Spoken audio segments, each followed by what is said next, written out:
સુરતમાં સ્વાતંત્ર્ય પર્વની ઉત્સાહ સાથે ઉજવણી કરવામાં આવી છે ત્યારે અડાજણ એલપી સવાણી વિદ્યાભવનમાં 80મા સ્વાતંત્ર્ય પર્વની ઉજવણી કરાઈ હતી। સુરતના અડાજણ ખાતે આવેલ એલપી સવાણી વિદ્યાભવનમાં 80મા સ્વાતંત્ર્ય પર્વની ભવ્ય ઉજવણી અને તિરંગા પ્રતિજ્ઞાનું આયોજન કરવામાં આવ્યું હતું। ભારતના 80મા સ્વાતંત્ર્ય દિવસના પાવન અવસરે શાળા દ્વારા વિશાળ કદના ભારતીય રાષ્ટ્રધ્વજ પ્રદર્શિત કરવામાં આવ્યા હતા। આ વિશાળ તિરંગો દેશ પ્રેમ, રાષ્ટ્રીય ગૌરવ અને એકતાનું પ્રતીક બન્યો હતો।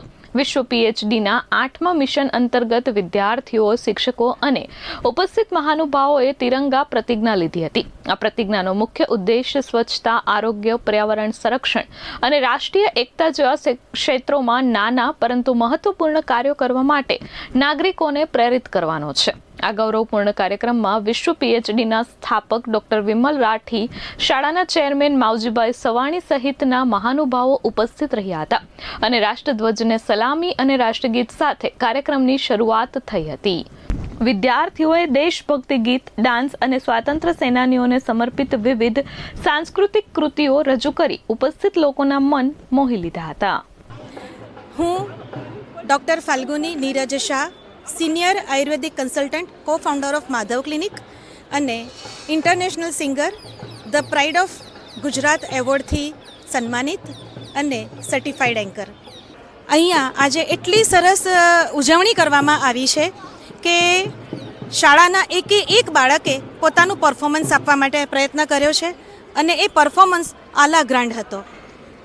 સ્કૂલના પ્રિન્સિપાલથી માંડીને દરેકે દરેક ટીચર્સ અને જે બીજા પણ હોય જે આપણા હેલ્પર, એ બધાનો જ ખૂબ જ સરસ અહીંયા સહયોગ રહ્યો અને પોતાના કામમાં અપ ટુ ધ માર્ક એ આજે પોતાનું પરફોર્મન્સ આપ્યું। मेरा नाम लेफ्टिनेंट सुनील वालन एज अ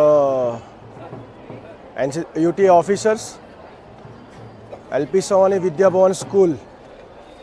कई सालों से अपने यहाँ पे यूटीए की तालीम चल रही है बच्चों के लिए। हम लोगों ने आज जो 15 अगस्त 2026 को इनवाइट किया गया है, आज वही देश 80 साल पहले चले जाए तो बंटवारा हुआ था इंडिया पाकिस्तान का। मैं वही बात दोहराने की चाहता हूँ कि जब इंडिया पाकिस्तान का बंटवारा हुआ था तब 14 अगस्त पाकिस्तान आज़ाद हुआ, 15 अगस्त भारत देश आज़ाद हुआ।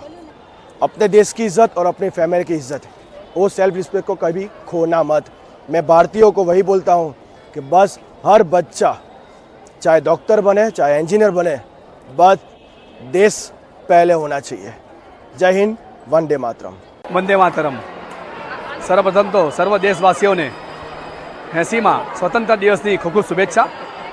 આજે એલપી સવાણી સ્કૂલ ખાતે ડૉક્ટર વિમલભાઈ રાઠી અને સ્કૂલ સાથે એક 80મા સ્વતંત્ર દિવસની ઉજવણી થઈ હતી।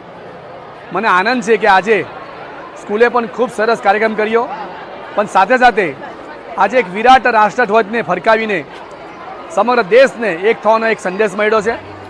મારા ખ્યાલથી ગણેશ ઉત્સવમાં પણ દરેક ગણેશ ભક્તોએ ધર્મશક્તિને રાષ્ટ્રભક્તિ તરફ વાળવી જોઈએ। તેના માટે દરેકે આવા ઉત્સવોને ઉજવીને પોતાની દેશભક્તિને ઉજાગર કરવી જોઈએ। Bureau report S24 news, Surat.